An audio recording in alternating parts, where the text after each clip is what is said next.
Grabe, ikaw ang alam ko marami kang kwento eh. Hindi hindi ko alam kasi, hindi ko alam kung alam niyo na tong parang nangyari nung dati pa nung bata pa ako nung sila Jepoy baka di rin din nila alam yung mga iba kong kababata. Sila baka Mount Sir yung mga iba kong kababata kasi hindi niyo pa nakikilala.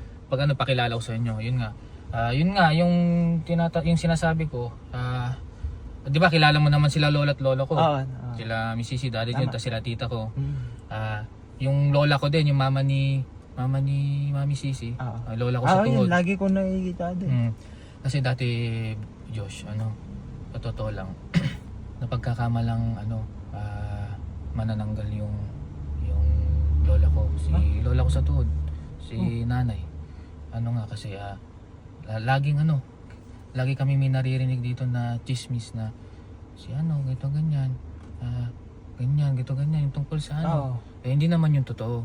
Kaya sila Mami Sisi ganito ganyan na kumbaga nagagalit kasi bakit may kinakalat na ganung mga balita, hindi naman totoo. Kaya kami siyempre nasasaktan din kami.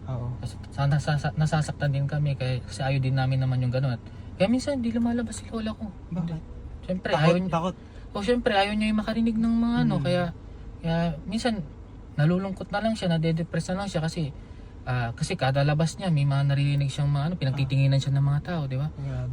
Din kasi parang Okay na yun. Hindi kasi nasasaktan din kasi kami kasi ayaw din naman namin yung ganun na may nasasabing ganun sa Hindi maganda. kay nanay. Sinasabihin siya manananggal, ganun ganyan. Siyempre nasasaktan din kami kaya nung Ginawa mo? si Mami Sisi yung si Mami Sisi pumunta kami sa taas. Pinuntahan namin si nanay. Niyakap niya si nanay. Tapos ako syempre, kinonfort ko na rin si nanay para hindi mabawasan yung niya, lungkot niya. Niyakap ko siya. Tapos niyakap niya ako. Tapos yun, lumipad na siya.